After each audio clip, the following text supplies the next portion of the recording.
Take a look, Your Honor, at what exactly is the issue that's before the court in this case today, and that is YSL gang evidence admissible in a YSL gang prosecution? Because the question is not rap lyrics. The question is gang lyrics. And the question in particular, Your Honor, are YSL gang lyrics either coming as party admissions, either coming as adoptive admissions, either coming as co-conspirator admissions, or coming as declarations against interest for relevant purposes from YSL gang members and associates. So the issue here is not rap. This is not randomly the state attempting to bring in Run DMC from the 80s. This is not the state attempting to bring in some other type of lyric evidence. This is specific. These are party admissions. They happen to come in the form of lyrics, Judge. What we have from the defense here, Your Honor, are really two issues that the court needs to resolve. They have filed blanket objections. At this point, the state has not seen, or at least this assistant district attorney has not seen in the year or so this issue has been pending, any particularized objections from the defense to any singular lyric or lyric. In fact, the only lyrics that have been identified are the ones identified by the state. What we do have in this case, Your Honor, is a blanket First Amendment objection from the defense and a blanket pretrial Rule 403 objection on the basis of unfair prejudice.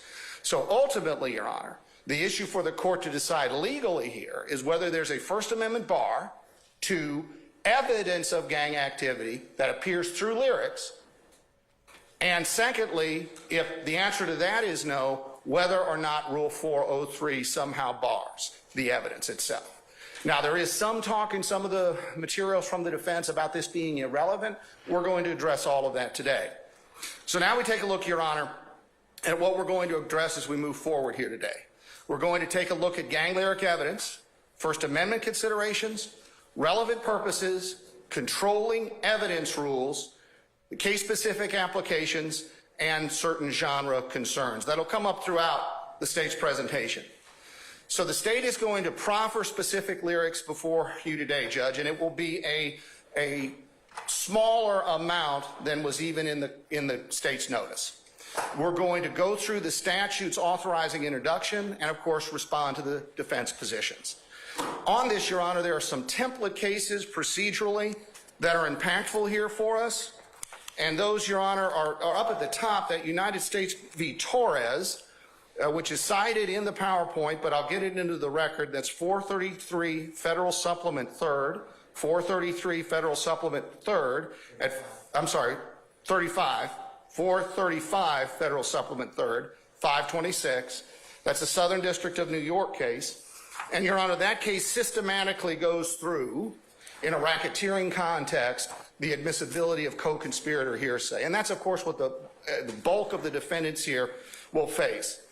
It also, Your Honor, discusses the needs in order to serve notice on the defense. And actually, the state is here and stepped forward and provided lyrics to the defense in lieu of any specific objection. Now, those won't be all of the ones we're sure admitted at trial, but these are ones we wanted to bring to the attention of the court and opposing counsel at this time.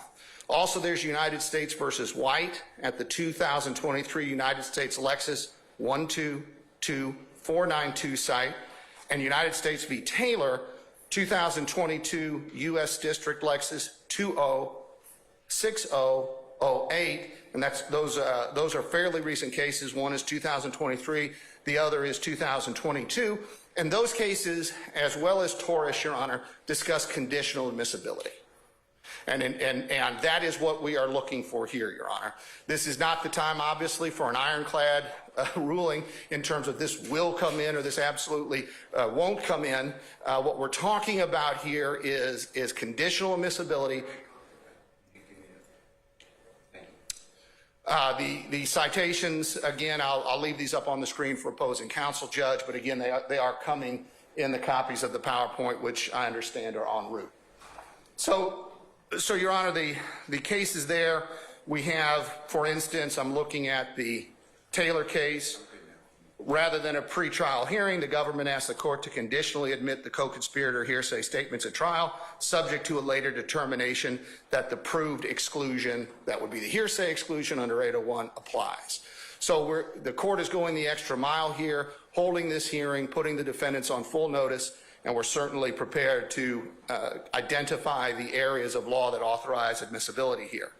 We're also going to have throughout the PowerPoint and today, Your Honor, the extent to which the state has provided the court and opposing counsel with extensive authority on the issues pertaining to the admissibility of the gang lyric evidence. Our first lyric brief, supplemental lyric brief, those were last year filed. Second supplemental lyric brief, there's an intrinsic evidence brief that covers many of the issues here, co-conspirator declaration motion from the state, our state's gang evidence brief, and a co-defendant other act response. Throughout, Your Honor, our presentation, we, as a courtesy to the court and opposing counsel, will reference the page numbers relative to these issues where this appears. So again, there's no question about the voluminous authority that we've presented on this, and we have not received any specific authority in return at this point, Your Honor, to refute any of that. So the state's request today is essentially going to be, Your Honor, to apply Georgia's evidence statutes as written and conditionally admit the particularized lyrics that the state is going to present today. Those will be identified in this PowerPoint, and they will be fewer than in our particularized motion. That with regard to any pending lyrics, the court issue a ruling consistent with those federal decisions we've cited and the others in our briefing, that the court will hold that it will conditionally admit those subject to, as with the briefs we've identified, as with the lyrics we've identified, subject to the state laying a proper foundation, and of course a 403 assessment at trial. And lastly, Your Honor, we of course are going to ask the court to deny the defense's blanket motions to exclude these in toto. So we want to take a look first now, Your Honor, at the fundamentals of the law that apply here and what are the authorized purposes for the admission of gang evidence. There are three areas, and ironically this comes out of some of this division, some of the academic research, likely the defense would appreciate, at least in terms of the conclusions, but the divisions are very helpful. Does the lyric evidence go to prove the corpus delicti of the crime? Is the lyric the offense in and of itself? And that's not the situation here. This is not a threat case, a true threat case. We'll get to that momentarily. And then the next two areas, does the lyric evidence provide proof of the criminal act, circumstantially or direct? And that's going to be determined by the charging statutes in this case, the racketeering statutes, the gang statutes, and any underlying offenses that we have. And then secondly, does the gang evidence, lyric evidence, demonstrate in any way the mental state of the defendants? And that, of course, Your Honor, would be informed by those same statutes. We're talking relevance here. So is somehow the lyric going to prove or demonstrate an element of one of those offenses? And that's really the issue if we're not on what's called a true threat case. And we have a chart here, Your Honor, and my colleagues are going to bring down a board with this, if I may step over to it, Your Honor. Yes. Permission. You have permission to move out the courtroom, sir. Thank you, Judge.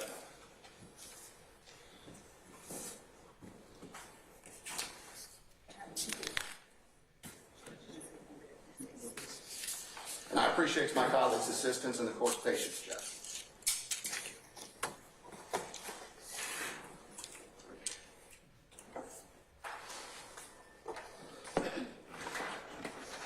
So, Your Honor, there are two primary paths to admissibility here. We have the gang evidence, and then the question is, does the lyric form the corpus delicti? Is it the thing being prosecuted? Then that is the only time the First Amendment becomes an issue. And then if it is a true threat case, then the lyric evidence can be admitted. That is not the situation. Mr. Carlson, Ms. Love, would you do me a favor? Can you hand the media in the front row these particular documents? Yes, Your Honor. Because they can't see. Yes, Your Honor. All right, we have the documents too. They're coming. And I would note for the record, it is on the screen. Have they been otherwise copied as of yet? Some of them, Your Honor. Can we handle as many as we can at this point in time, madam? I'll just recess and play. Just give me a second, Mr. Steele. We'll see what we can do to help you out. Thank you, sir. I'll have copies for everybody, so stop looking at me like, where's mine, okay? But that's the best I can do for you.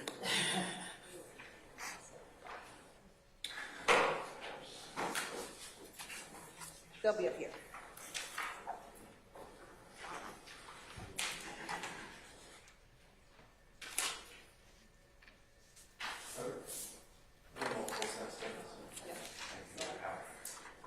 This is, Ms. Love, did you give out the PowerPoint to some people? Yes, the Reed attorneys have the PowerPoint. The other ones are on their way. Who had the PowerPoint? Westmoreland, Mr. Shard, and Ms. D. Williams. Is that Shard on this PowerPoint? No. We're handing that out. That's what she's sending out.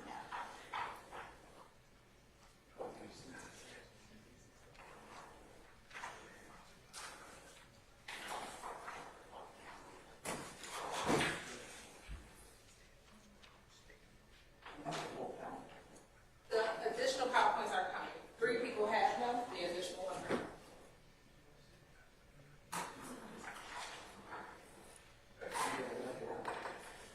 All right, can we proceed now? The other, you all will get, everybody will get copies in just a minute, okay?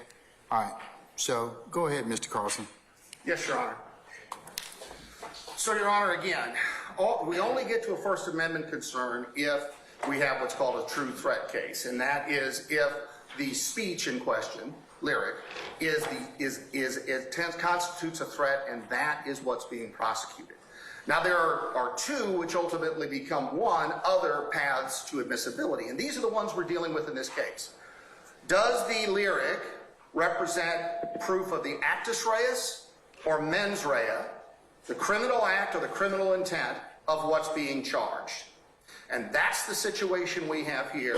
It's free from any First Amendment consideration, and as we see from this charge, these 2 areas are where the rules of evidence control. So we see, we proceed, Your Honor, to first of all the issue of logical relevance under Rule 401. Does the lyric in this situation somehow make a fact at issue more or less likely to have occurred? That's a minimal and very liberal standard. If the answer to that is yes, we then will move forward. Well, we determine whether or not that answer is yes, Your Honor, by looking at the criminal charges in the case. And here we're going to look at what are the elements of proof, what kind of circumstantial and direct evidence is admissible in a racketeering, criminal street gang act, or any of the other offenses that we have here to include murder. And if the answer is yes, this lyric would somehow make something more or less likely to have occurred there, we go to Rule 402. And what Rule 402 says, Your Honor, is that if the evidence is logically relevant under Rule 401, it becomes presumptively admissible, and the objecting party has to find a statute to keep it out. In some cases constitutional, but obviously not this one because we're not dealing in a true threat case. So what evidence statute can the opponent come up with to say that this evidence that is going to make something more or less likely to have occurred here stay out? Now, that's what we don't have from the defense in this case, Your Honor, other than Rule 403. So what we see here in this case, Chief Judge Glanville, is multiple evidence rules and principles not only don't keep this evidence out, they authorize its admission. We're going to see that through the direct party admission rule at Rule 801D2A, the adoptive admission rule at 801D2B, the co-conspirator hearsay exemption from the hearsay rule, 801D2E, the rule concerning declarations against interest, 804B3. This is going to, as we'll see, constitute intrinsic evidence, tells the story of the crime. And also there are specialty rules attended to street gang act prosecutions that apply when 1615-4 is charged, and that is 1615-3, evidence of gangs' customs and behaviors. And 1615-9, other criminal acts of gang members offered to prove the existence of the organization. And then the last chance to keep this out is the rule of legal relevance. Rule 403, Again, the burden is on the objecting party, and it's a heavy burden. They have to demonstrate there's no other reason, essentially, to, quote, drag this evidence in by its heels other than to unfairly prejudice the defense, and it essentially has no probative value. That won't be the case here, Your Honor, as we'll see. And so following that path, the lyric evidence in this case, for both actus reus and mens rea purposes, is going to be authorized for its introduction and become admitted gang lyric evidence.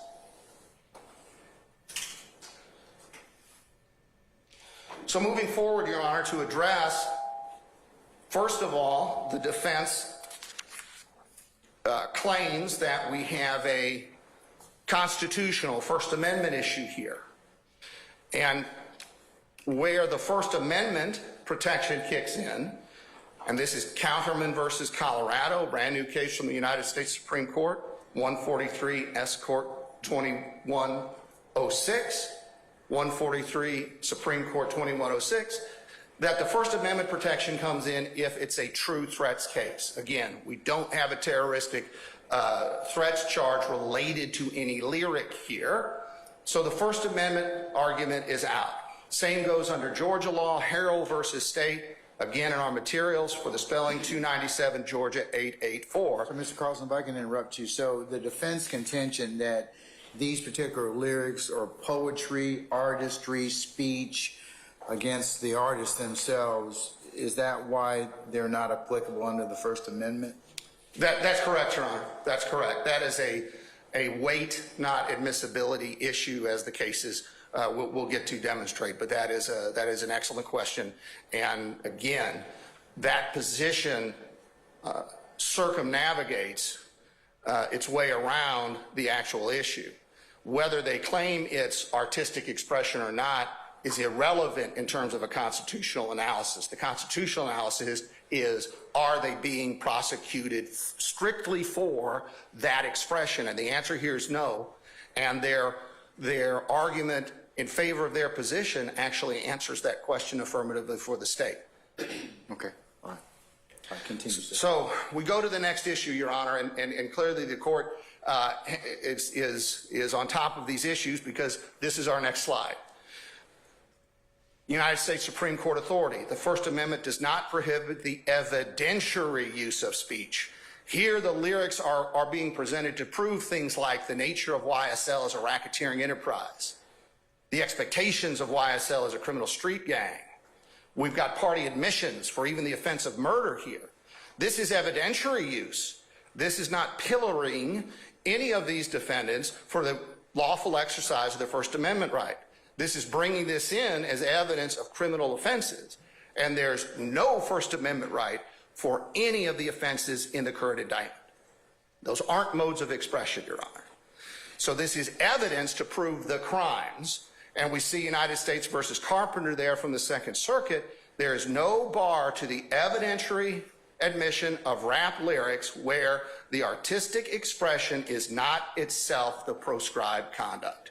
And that is dealing specifically with the First Amendment 2022 case. So we move on, Your Honor, to a very insightful line here from this Eastern District of Pennsylvania. Simply put, individuals cannot immunize themselves from criminal liability by expressing their intent in a rap video.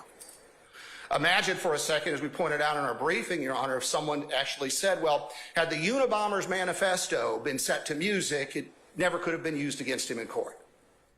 And that's essentially what the argument from the defense here in this case is. That's why we've said in our briefing it fails reductio ad absurdum analysis, Your Honor. The importance of context, we are aware that the Johnny Cash metaphor is here, but no one's ever come up with, to this assistant district attorney's knowledge, Your Honor, proof that Johnny Cash was ever accused of murdering a man in Washoe County, Nevada. Had that happened, his lyrics would in all likelihood have been used against him. So there's a difference, Your Honor, between an abstract musical expression or any other kind of artistic expression that can't be linked to the charges and the behaviors accused in an indictment. So looking at that in a vacuum is exactly what should not, and then trying to conflate it with the facts in a case like this or any of the other cases where this has been done, is just not the analysis involved. Another insightful line, Your Honor, this time from the Eastern District of New York, the defendants have to find an evidence rule to keep relevant evidence out. And there's no exception for art in the federal rules of evidence. Perhaps that's why the request to you is essentially to create a rule in this case, which is obviously not what the structure of our government allows. So we see this is not a situation where the rules of evidence can be suspended. Right here to the court's question from a moment ago, the defendant may argue he took certain creative licenses with music, but that goes to the weight of the evidence, not its admissibility. That's a jury issue, Judge. Was this true? How true was it? If it moves the needle on relevance, then it's presumptively admissible, and that's what cross-examination and opening statements and final arguments are all about. And let's take a look at the genre-specific issue, Judge. The same rules that the state is relying on to introduce the lyric evidence here has been used across the country in hate crime and hate group prosecutions to get in the material that they inundate themselves with.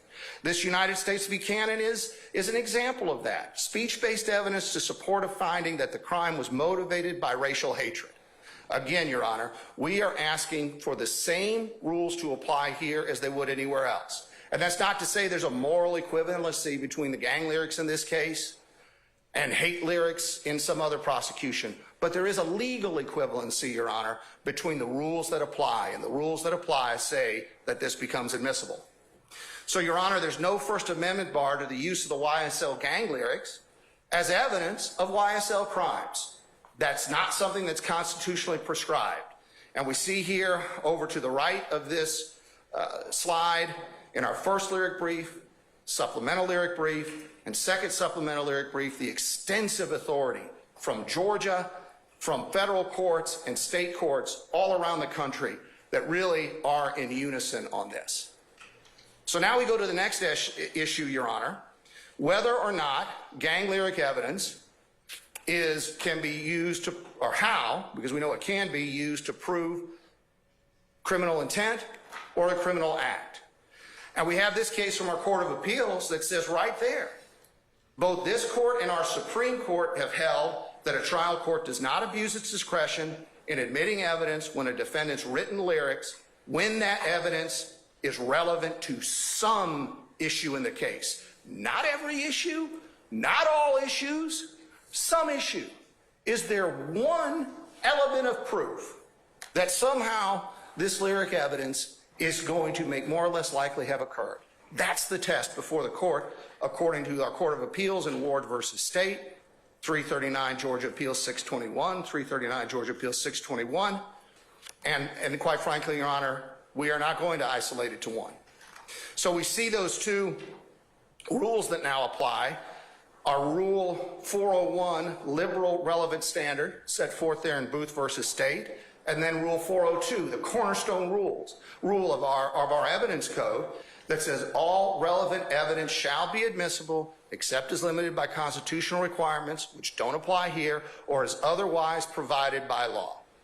Now, Your Honor, Rule 402 has been actively used by our Supreme Court to take away former common law restrictions to the introduction of relevant evidence, but also to preclude exactly what the defense is asking for here, judicially architected rules of exclusion. And that is what the defense is asking for here. Call it art, keep it out, ignore the work of the General Assembly. So we go forward, Your Honor. As we head into this now, relevance is determined by the elements of the offenses as to both actus reus and mens rea. We have these two areas now are not controlled by the Constitution. These two areas are now controlled by the rules of evidence. So we're going to look at the elements of those offenses. Mr. Floyd is here to assist us with that when it comes to the racketeering laws, and I'm going to survey this in any number of areas quickly prior to Deputy District Attorney Hilton providing us with the specifics in this case. So, Your Honor, in a Criminal Street Gang Act prosecution under the primary charging provision, that's 16-15-4A, there are 4 matters the state needs to prove, according to our Supreme Court. So what we need to think about now is does a lyric somehow make more or less likely one of these four matters? So does it demonstrate that an underlying offense occurred? Does it demonstrate that the group in question is a criminal street gang? Does it demonstrate that the defendant is associated with a criminal street gang? Or does it demonstrate that the defendant participated in the gang through the commission of the predicate offense? That's what the statute says. So, and remember, the group being a criminal street gang, then, how large is it? What sort of behaviors does it engage in? Are those criminal in nature? And this is the diagram used in front of the Supreme Court, essentially, Judge, to demonstrate how this 1615-4A statute works.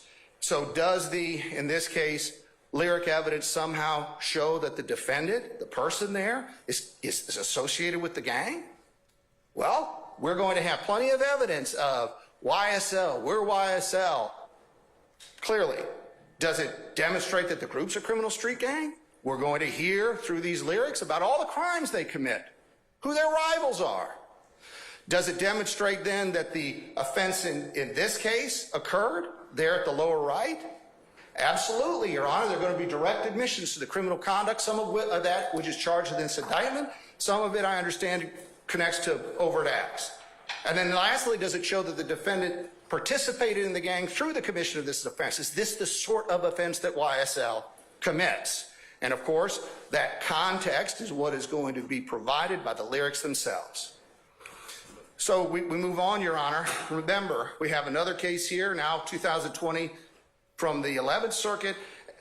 Evidence, it's reminding us First Amendment prohibits introduction of a defendant's abstract beliefs when those beliefs have no bearing. Now, see the difference here, Your Honor. When it comes to admissibility, because of Rule 402, it's some relevant fact.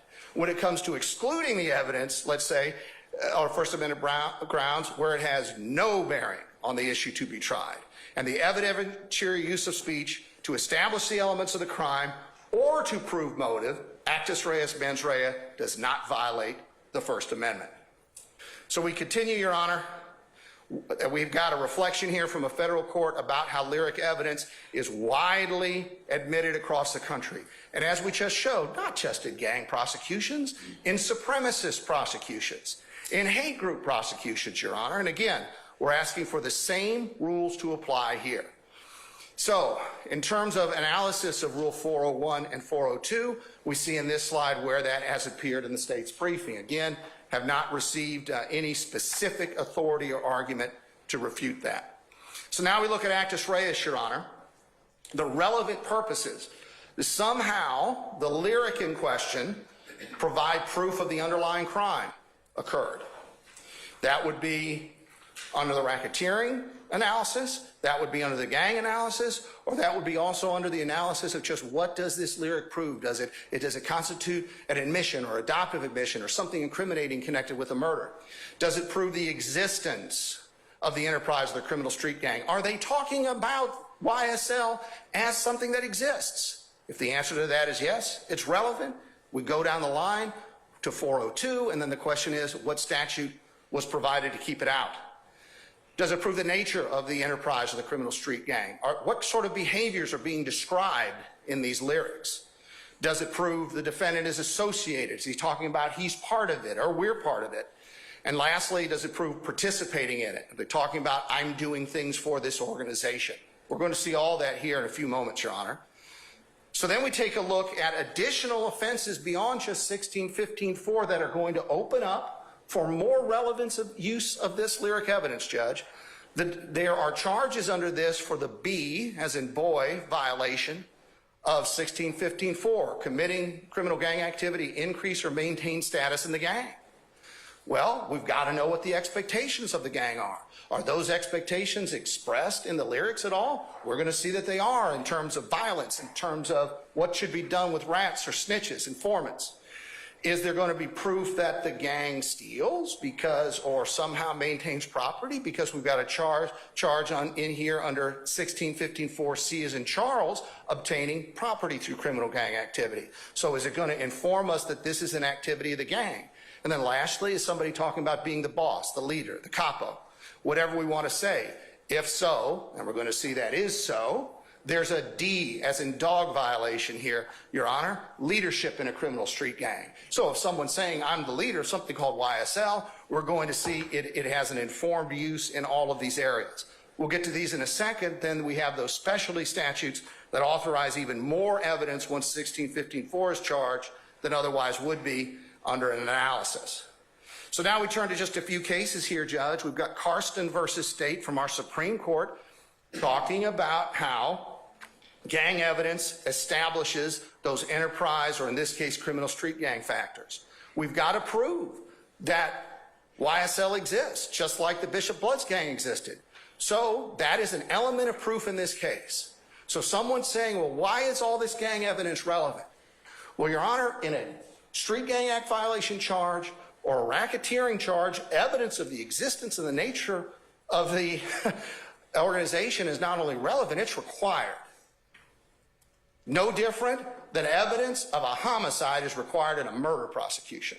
So for someone to say this evidence isn't relevant once those charges come is somehow taking the position that the state should not be allowed to put on evidence that's mandated by the statute. We see the association with the gang becomes admissible, and a video here, this was a video of gang activity, it was an attack actually, did those things and then also established motive. So we look at a few other cases here, Your Honor. Another video case here, this is United States v. Smith, significant probative value because it dealt with contested issues. And there's this issue contested in this case, whether they've obviously pled not guilty, so everything from actus reus to mens rea is on the table. We've got another case here, Taylor versus State, from our Supreme Court, where the rap lyrics found with the defendant referenced and pertained to the crime. So that is extremely high probativity in this case, not what's necessary, but again, are we going to have link-ups between evidence found during searches and what's being rapped about in this case? Absolutely. So right there, the legal controls that are here are saying that evidence is admissible. And again, proof of the nature of the gang. This is another supremacist case. This is a Texas prosecution under their gang statute that the lyrics showed the ideology of the group. If you've got a group with an ideology, that's part of its organizing principles, which we're going to see here, then of course that evidence is going to be admissible to demonstrate the group constitutes an enterprise or criminal street gang. So here we are where these issues have been briefed in detail for the court, Your Honor. Commission of the offense, the existence, the nature of the gang, affiliation with the gang, participation in the gang, and witness intimidation. And of course, we've got it linked to the areas in our briefing that it's been presented to opposing counsel in the court. Again, do not have any, that I'm aware of, any response taking actual issue with any of the case law that's in there. So now mens rea, Your Honor, mental state.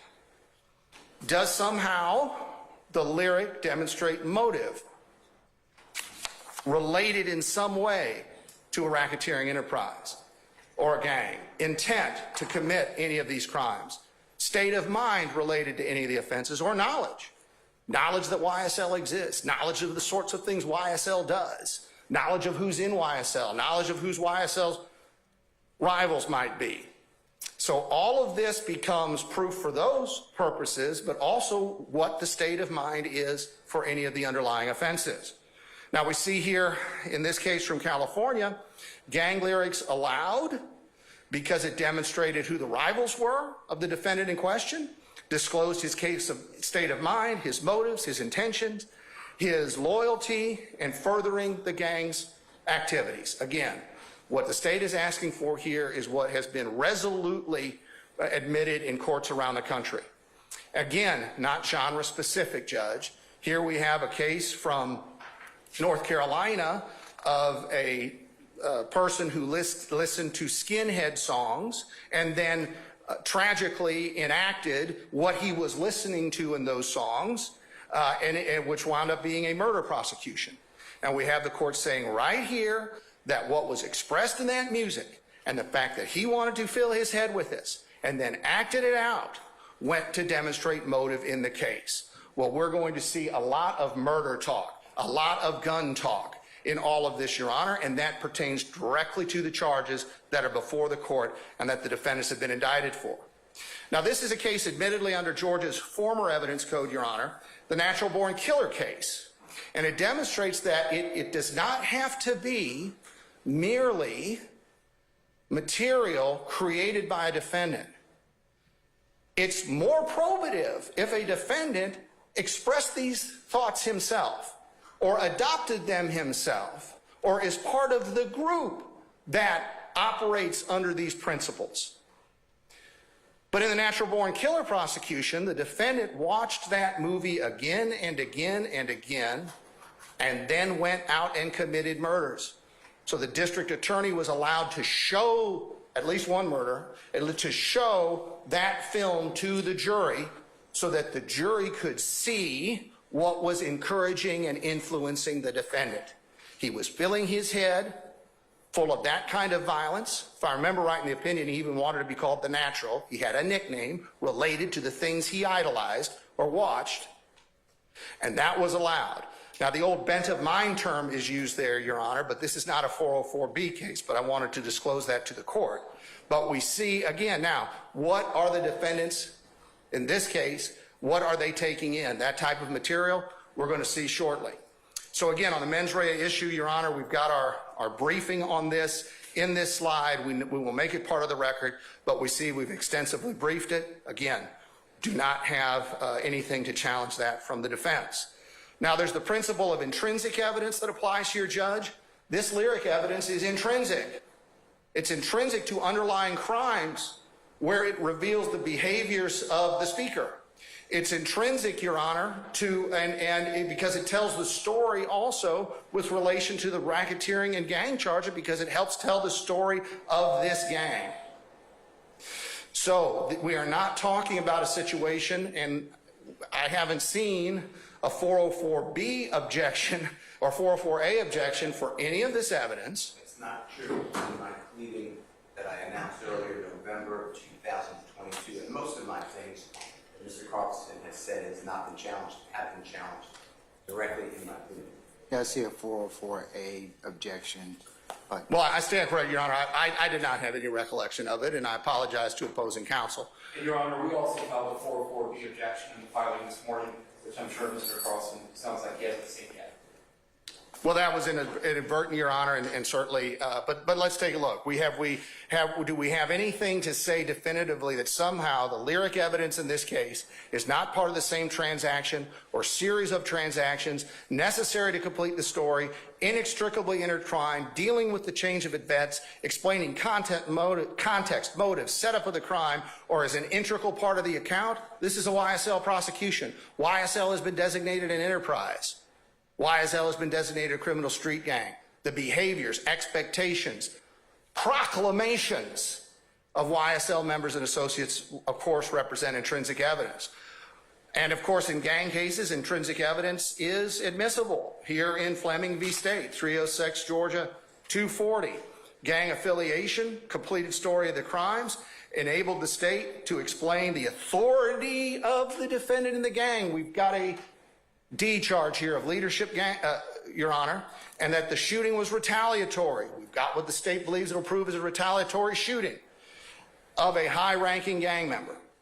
Of course, that's exactly what we have in this case. That's exactly what the courts call intrinsic evidence, immune from 404B.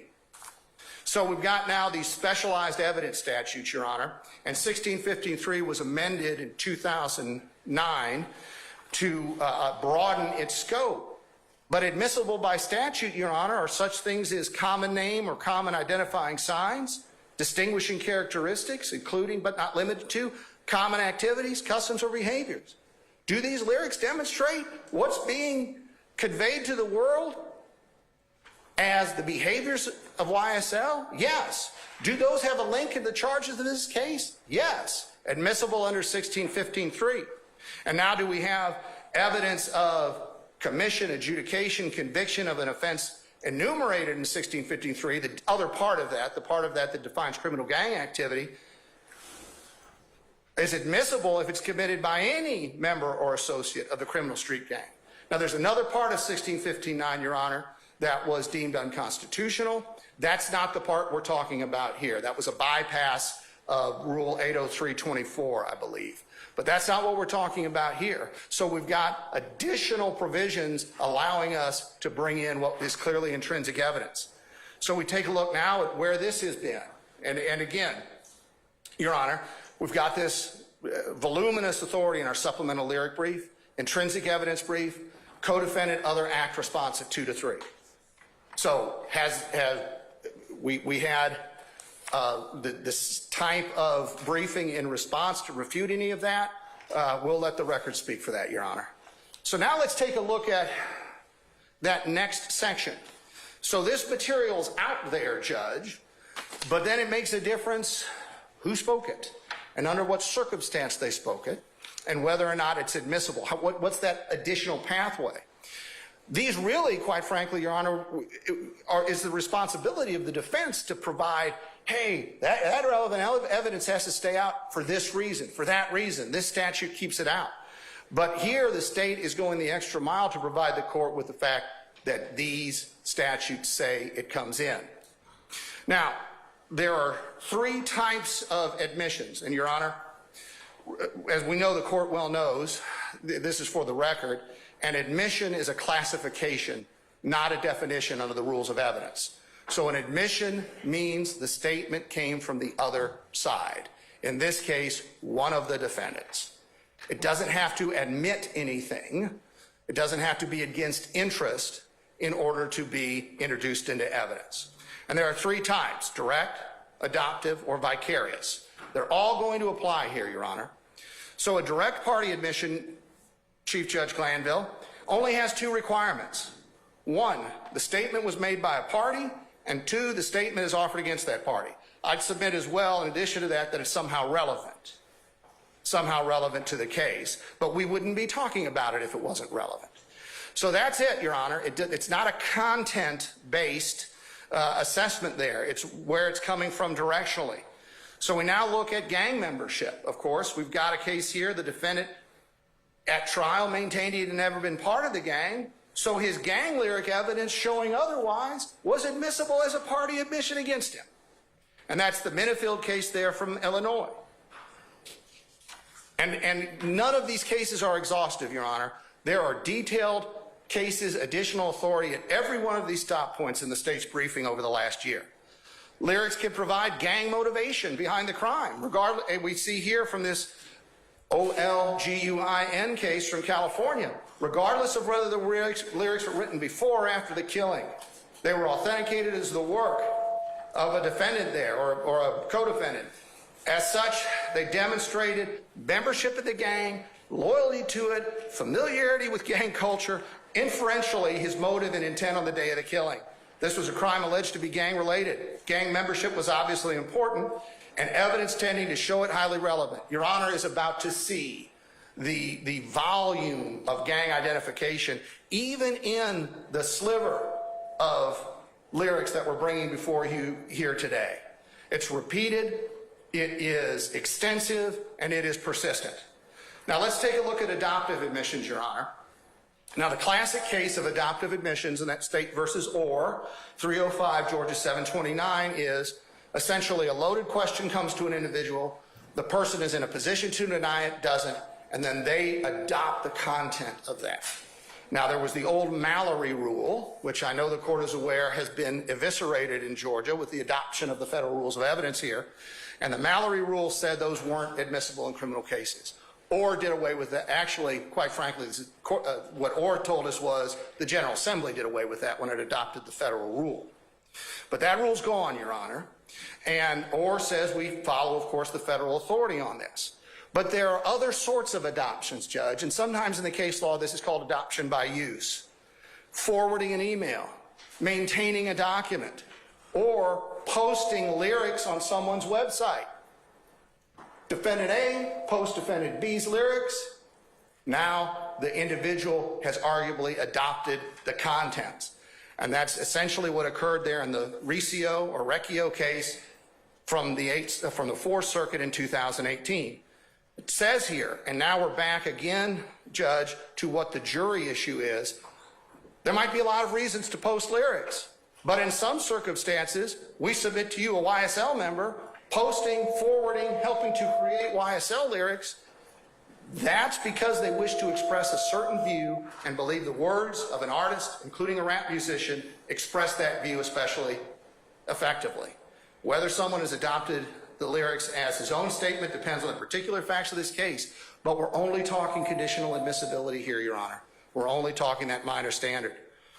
Now, this Hankton, Your Honor, and I want to get this case cited into the record. United States versus Hankton, Hankton, 51 Fed 4th 578, 51 Fed 4th 578. That's a 2022 case from the Fifth Circuit, and we've included a link to this actual video in our briefing, Judge. It was a murder, and it was a rap video with multiple members, if memory serves correctly, from the gang in the video. And one of the defendants who was implicated in the murder in the video, just for an instant. And when the murder gets spoken about, the defendant holds up his hand in a be quiet sign, or a SHUSH sign, shush. That was enough, Your Honor, for him to have adopted the contents of the video. According to the Fifth Circuit, 2022. He participated in its creation. He's in there, and particularly at the moment the underlying crime is being discussed, he is there and making a gesture along with it. So now we deal again in this case with questions of art, with question of should the artist, who the actual rapper, have been brought in to be cross-examined prior to this being admissible. And take a look at what the Fifth Circuit says. The defendant may well be correct that the lyrics were subject to interpretation, but that interpretation was within the province of the jury to determine. That's not a basis on which to exclude pertinent evidence. And now the co-conspirator admission, Your Honor. The basic foundation here. The state is required to show a conspiracy existed. The conspiracy included the declarant and the defendant against whom the statement is offered, and the statement was made during the course and in furtherance of the conspiracy. And that's Kemp versus State at 303 Georgia 385. Now, Kemp's particularly important here because it's a gang prosecution, Your Honor. And one of the factors in Kemp is, when does the conspiracy terminate? Well, we were dealing with a gang in Kemp, Your Honor. The conspiracy continues past the point of indictment, onto the trial. The conspiratorial framework is not limited to an underlying constituent crime. It continues, Your Honor, as long as the gang continues.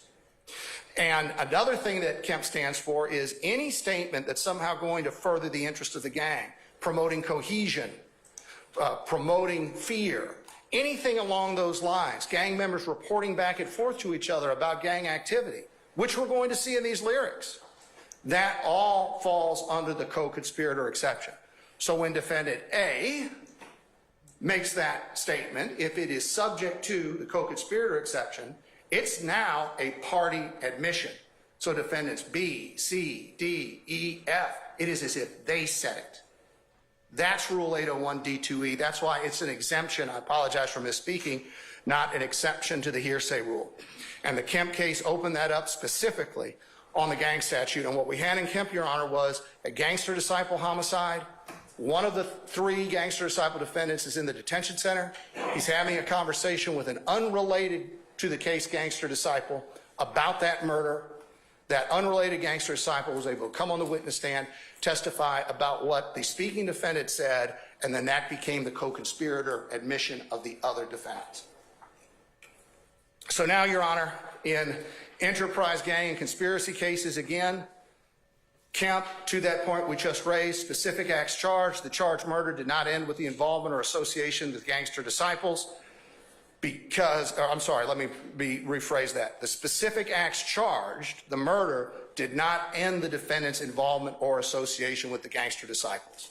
As long as they remain associated with the organization, then those co-conspirator hearsay admissions are coming in against them. And again, we see this principle pertains to gang cases in three areas, and this is that template case Torres again, and we're going to have all three of these type of statements, Your Honor. Does the statement, is it made in the lead up or during certain actions taken by the enterprise? is the statement pertain to acts committed during the course of the conspiracy or somehow apprise a co-conspirator on the progress of the conspiracy? We're going to see that. And does it have to do with the group's ranking system, code, words, and history? I'm the boss. Here's who's with me. Here's what we've done in the past. Any of those three authorize the admission of the speaker's party admission as co-conspirator hearsay against the rest. And we have this, another case here, rap tracks being allowed in as conditionally admissible in that United States versus Graham case. So we see a little further declarations against interest, Your Honor. This is when there's a dispute over whether or not it constitutes co-conspirator hearsay. Is the person unavailable as a witness, someone who doesn't come in, won't come in, or it could be a non-testifying co-defendant, although usually that'll be co-conspirator hearsay. Does it expose someone to criminal or civil liability? I'm in a gang. I do gang things. I committed this offense with someone else. And are there corroborating circumstances that indicate the trustworthiness? Now, that doesn't mean it's something legal being discussed. It just says, are there surrounding circumstances there that demonstrate that the statement is what it claims to be and that it can be trusted by the court for admissibility purposes?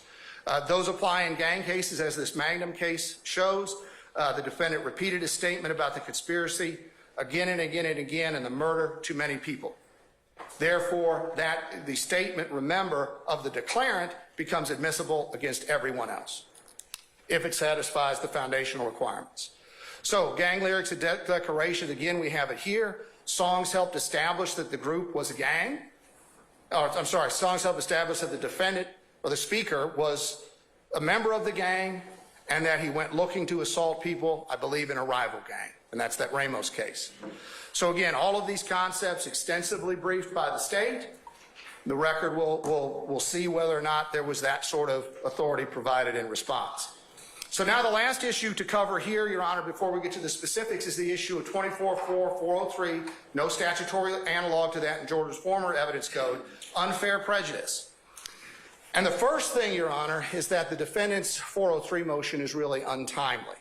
We see here from this Cabot Oil, Eli versus Cabot Oil case, pretrial Rule 403 exclusions should rarely be granted.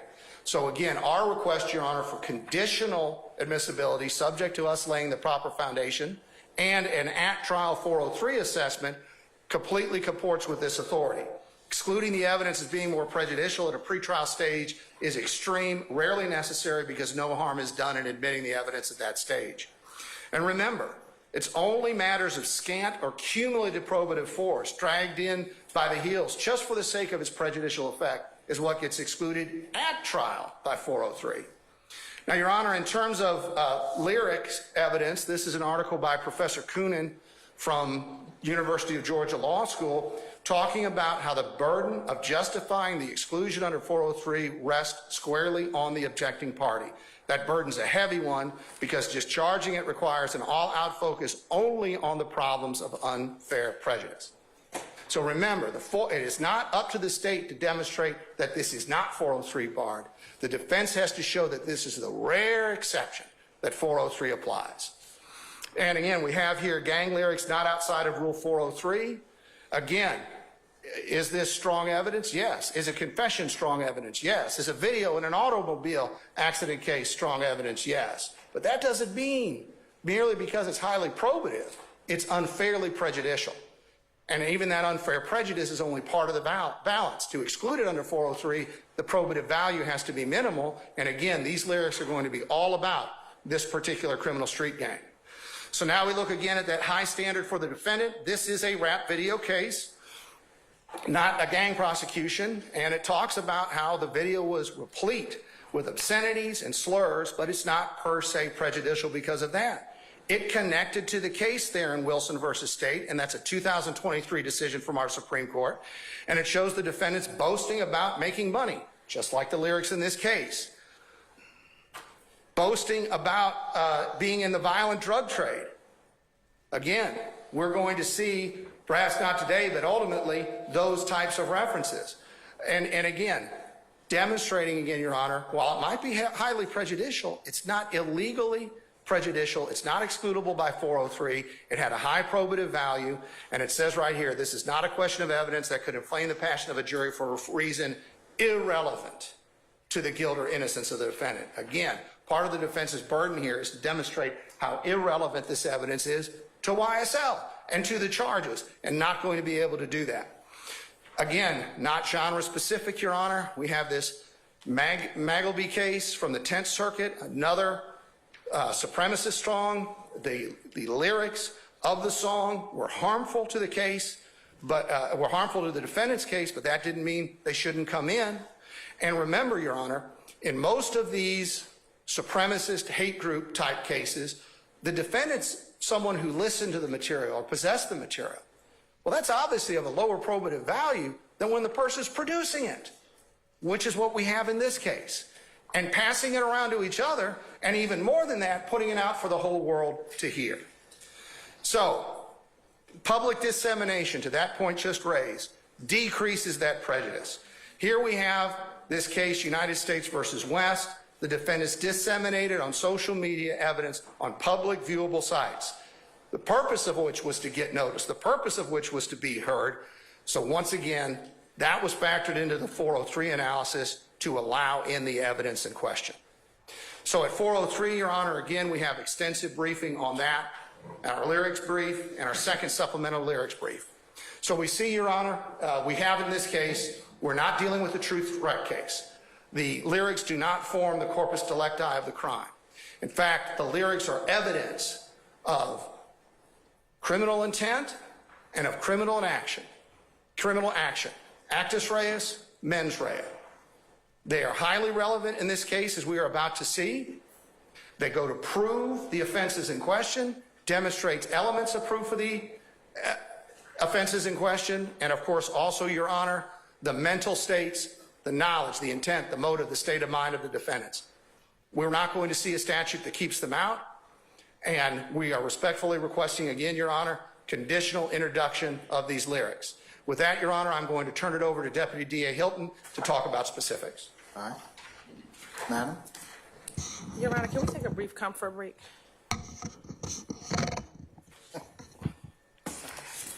And then we need to pass out some items to defense counsel. And Let's take, could everybody please be back at 5 of 3, please? yes. Okay? All right.